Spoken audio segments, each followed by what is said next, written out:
Hi guys, and welcome back to my channel. And today I am not reviewing a Sailor Moon item just because I haven't got any new item yet, but I wanted to take this time to talk about the Sailor Moon Crystal anime.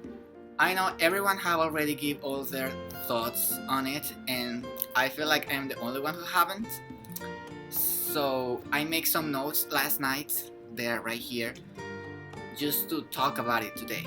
I have already watched Sailor Moon Crystal 4 times. I did 3 times for the online version and once for the Blu-ray. I wanted to compare a little bit both of them. Before starting this video, I would like to say that this is a no haters zone. So please, if you don't like Sailor Moon Crystal, do not insult the anime or its fans. You can tell us that you don't like Sailor Moon Crystal and your reasons why in the comments, but please stay away of insulting other people, as well as the Sailor Moon Crystal fans that came to the fandom because of the new anime. Please do not insult the first anime or any of its fans, because I really don't want to have a really war environment in my channel. We can have discussion, but don't be an asshole. Okay, so the first thing I wrote in my notes is the question that everyone asks. Do you like Sailor Moon Crystal? Did you enjoy it? And I did enjoy it. I gave it a 81 from 100 just because it has very nice stuff to look at. Like, I am not the kind of person who sees the big. I start from the small things of the anime because to me those are the ones that makes the biggest picture. And literally Sailor Moon Crystal had very iconic things from the manga that I wanted to see animated, and the first anime didn't bring it to us. The animation, I was already expecting it. I am a big fan of Saint Seiya, so when Toei came out with the new anime, I was very disappointed on the animation because it was really crappy. I actually think Sailor Moon Crystal's animation was a little bit better than Saint Seiya. And I wanted to say closer to the manga, but I feel like one of those fans that the only thing they talk about is Sailor Moon Crystal being closer to the manga. And that's not true. It has stuff from the manga, but they also add different stuff to it, which it changes a little bit in my opinion. But overall, I like the manga version better. Let's start with the Dark Kingdom arc. So my overall thoughts on it was very good. It was normal to me. Like, I am not the biggest fan of the first season of the manga or the first anime or Crystal, just because, you know, it's just basically introduction to what is Sailor Moon about and stuff, as well as the second season. But I like the second better though. The voice actors. These actors were really good. I'm really able to connect them to the characters, and that's just perfect. I was very happy that Kotono was doing Usagi's voice again. And overall, the other Senshi had also amazing voices. I think my favorite voice from the inner Senshi has to be Sailor Mercury. It's perfect for her, and I was like, oh my gosh, it's just awesome when I first hear it. However, there are some characters that do not have the best voice. For example, Artemis. He is the weirdest voice from the first arc. In comparison to Luna's voice actress, like, this actress really way behind of like a perfect voice for Artemis. Like, he's too deep and it makes you feel like really weird. Now let's talk about characters. First, one of the most important from the first season, Princess Serenity. And I wrote here, I don't know if you can read it, it says, suicidal bitch. For those of you who don't know, the first arc was a little bit based on Romeo and Juliet story. Naoko liked a lot that story, so she decided to put it in there. I don't know, like, I'm not a big fan. I love Romeo and Juliet, but the way Naoko portrayed it, it was a little bit weird. So, yeah. But I think some of the scenes were really beautiful. For example, when Queen Serenity met Sailor Moon and the Inner Senshi for the first time, that she was telling the story about Princess Serenity and Prince Endymion. It was beautifully animated. The way she took the sword was beautiful, and I really liked it. Or I'm not always agree with that part. I was expecting it anyway. Like if you watch La Reconquista, you obviously were expecting it. I like Princess Serenity from this crystal version better than the first anime, just because I feel that her story was better told. I like the darkness of Sailor Moon. It was very interesting to look at it animated. Now Tuxedo Mask. Fuck, he is so hot in this new anime, like whoa. He reminds me a lot of Mamoru from PGSM. Like he is my favorite version of Tuxedo Mask. He's so cute. I wanna meet him in person. He finally had power in his hands. Like Tuxedo Last Smoking Bomber was something very iconic to me from this anime. And I am very happy. However, he needed a lot of character development. He literally didn't make like a friendship with the Inner Senshi except Sailor Venus in the second arc, and it was really bad. Like I'm not a big fan of that. The Shiteno, I really don't care about them. I never care about them in the first anime, and I don't care about them in here either. The only one I kinda like is Nephrite, just because his short relationship with Naru-chan. That episode from the first anime when he dies was really sad. And that, that left something in my heart. They left them for the whole first arc, and they killed them like from nowhere. I'm like, what? So yeah, whatever. Sailor Venus! Oh my gosh, my boo! I think I am very pleased with her from the first arc, that they literally gave her leadership moment.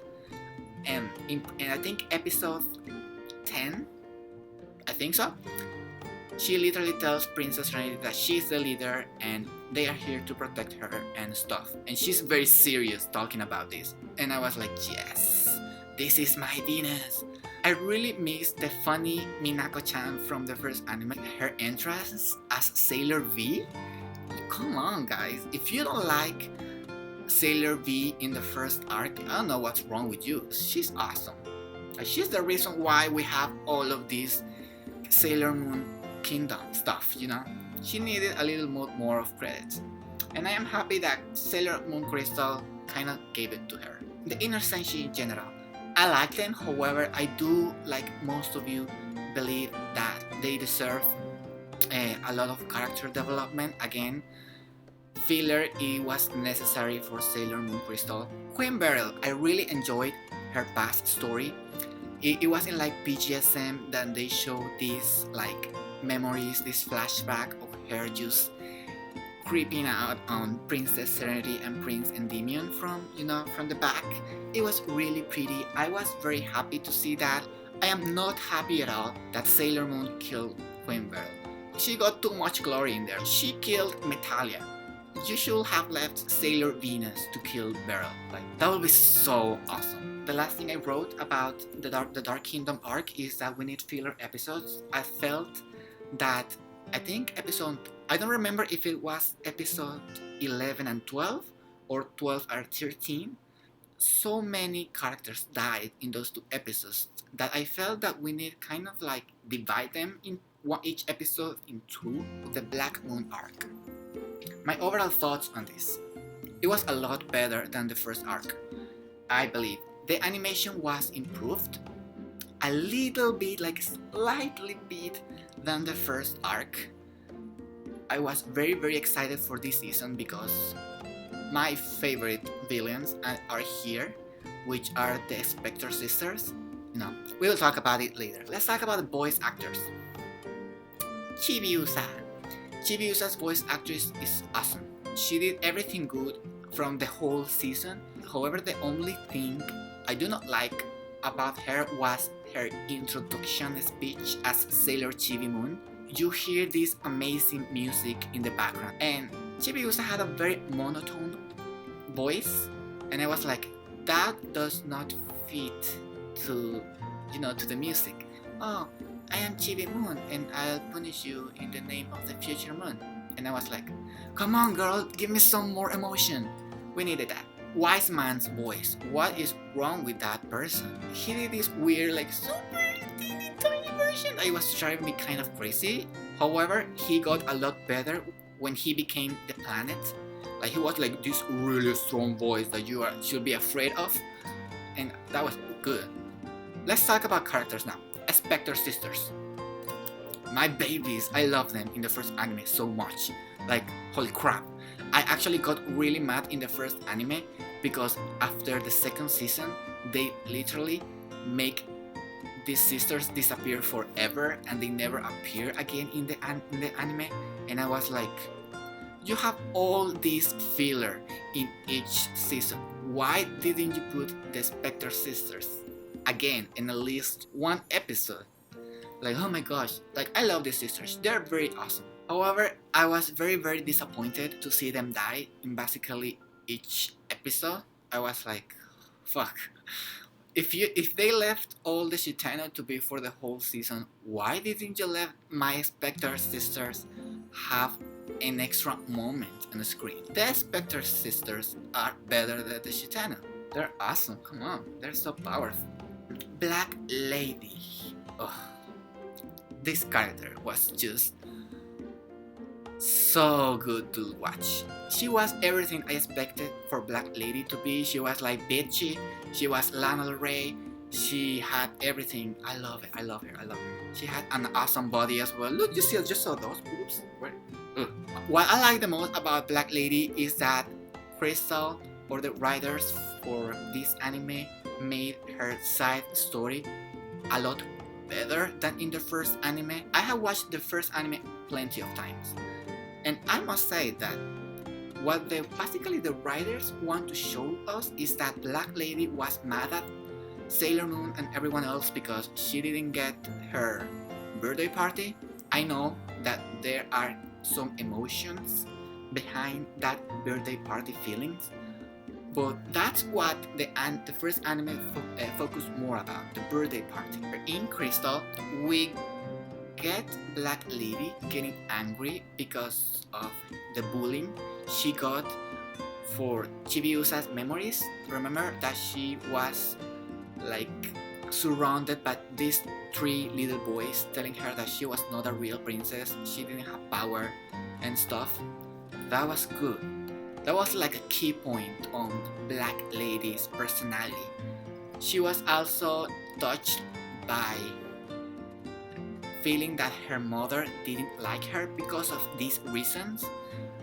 And she was also kind of mad because she felt jealous of King Endymion at some point because Pluto was smiling at him the same way she did with Chibi-Usa, and she was like, oh no bitch, you are not laughing like that to my father. She got very good reasons to be angry, and that's what I really like about Sailor Moon Crystal's story in general. Neo Queen Serenity, she was awesome. I liked her. I was very excited when I saw her waking up in the last episode.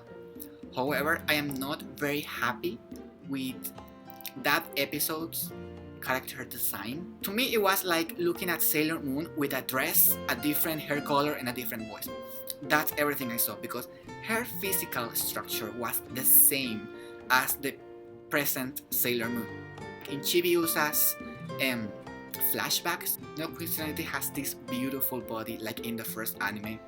And I must say, even though Neo Queen Serenity in the first anime didn't have her silver hair, I like her more than in Crystal. Sailor Pluto, which is basically the best character in the second season in my opinion. She got everything I wanted her to have. She got her side story, she got her love for King Endymion, she got this sad but glorious moment saving everyone because she is the reason why everything is saved. And she's just awesome in general. I was very happy with Sailor Chibi Moon's and Pluto's story. It was beautiful. I love the abracadabra thing. Seriously, I was expecting it and I was very happy. I was like jumping in my chair when I was watching that episode because it was beautiful. We have the thing with King Endymion that I was like, oh my gosh, you need to kiss him. You know, I always wanted them like those two to get together. In my perfect world, that happens. I like how Crystal portrayed this Sailor Pluto's death a lot. I was really worried because when they kill other characters, it is like emotionless stuff. And I was like, oh, please give something amazing to Sailor Pluto, please, I beg you. And they gave it to her, which is awesome. It was also very beautiful when Neo Queen Serenity went to her and told her that she didn't have like enough words to tell her how grateful she is for saving, you know, kind of helping saving the world. It was beautiful. I saw the Blu-rays, as I said before. I they changed. They did change the animation. However, it's not this amazing animation I expected to see. They kind of fix things here and there, like over there and over there. And the animation, there are some things that look good, but we still have the inconsistencies. I don't know if that is a word. The animation keeps changing a lot. The soundtrack. This is something that was the most important thing I want to talk. If you guys haven't downloaded the Sailor Moon Crystal official soundtrack, you guys should do it, because these two CDs have amazing quality music, and I am very happy with it. However, I am not happy with the choices they made sometimes in Crystal. For example, the transformation songs. They literally, all the Senshi except Sailor Venus and Sailor Moon, transform with this song called Star Power Makeup. Sailor Moon transformed with her own song, which is Moon Prisma Power Makeup. And Sailor Venus always transformed with a song called In the Name of the Moon I Will Punish You. So that kind of bothered me a little bit, because you also have in the city this, like, each of the Senshi have their own songs, and the only songs we heard are Sailor Moon's Sailor Mars for episode 3 and Sailor Mercury's theme when in the episode that she has to fight with Bertier. If it were me, I will do like in the first anime that they make like a remix of the songs and they add them together when they transform, so all of them can transform with their songs and they look awesome. Crystal needed that. Let's talk about the difference between the first anime and the second anime. I love these two animes in the same way. They're two good animes. There are a lot of stuff from the first anime that I like and kind of missed from in Sailor Moon Crystal, but there's some stuff that I don't miss. For example, I don't miss all that filler. Like, all the episodes are awesome and I don't mind watching the 200 episodes all over again, like every time I do it. I like them, but sometimes it bothers me a lot because they follow the same storyline. Like, they wake up, they go to the school, or they just go to an activity. Basically, in the afternoon, night, they fight with a monster and they go to bed. And it's like they pressed a reset button. And the next day is basically the same thing. That's are some stuff that bothered me about the first anime. When I first saw Crystal, I felt a little bit like refreshed of like not having to wait like all these 20 episodes to see an episode that actually falls into the manga story. It was very good. It was very like nice to watch. The animation on both animes are inconsistent. Okay? In Crystal is more inconsistent than in the first anime, but both of them are inconsistent. Yes, I am very disappointed to the animation in Crystal because we are in 2015. Japan has a lot of amazing technology. And literally, they give us like an anime that looks like that. That's not very nice. I think if Sailor Moon Crystal had better animation, people would accept it more, regardless of sometimes the lack of story. The last things I want to talk about is my expectations for the third arc. So, the first thing I want to say, please guys, I have seen many of you, I have read on Tumblr, on fan pages, YouTube comments that you are expecting so much from the third season. Please lower your expectations a little bit. We don't know who are the new staff that Toei is going to hire for making Sailor Moon Crystal, so we don't know how the animation and everything is going to change from it. Like right here, right now, I can tell you that the transformations are going to keep being with CGI, that 3D look, that it kind of takes you off the normal 2D animation. So you don't expect better than that. Don't expect Chibi Moon to get the same transformation you saw in the second arc, because it's not going to happen. My animation thoughts are still being the same. Like seriously, like they brought Dragon Ball, like we had Saint Seiya. I give it like a 50-50, you know. It's gonna be good, it's gonna be bad. Like in some episodes it's gonna get better than other ones. The production puts more thought into animation when the scene is very important. For example, Sailor Pluto's death. That thing was animated so beautifully. Those are the important things that they're going to work on. These are all my thoughts on Sailor Moon Crystal. I obviously have more, but I just don't remember them, sadly. Please, if you want to give your opinion about Sailor Moon Crystal, the first anime, or anything about Sailor Moon related, please comment down below in the comment section. And please, I have had a lot of trouble with people not having their reply button activated. So please, make sure your reply button is activated. Go to my settings and you can just activate them real quick so I can answer you directly. Otherwise, I won't be able to answer you. Okay? So don't forget to like, don't forget to share, don't forget to subscribe so you can take a look at more of my videos. Don't forget to follow me on my Instagram. I will keep updating in Sailor Moon and Sailor Moon Crystal merchandise and the anime and my collection as well. So that's everything for today. Have a nice weekend. Bye!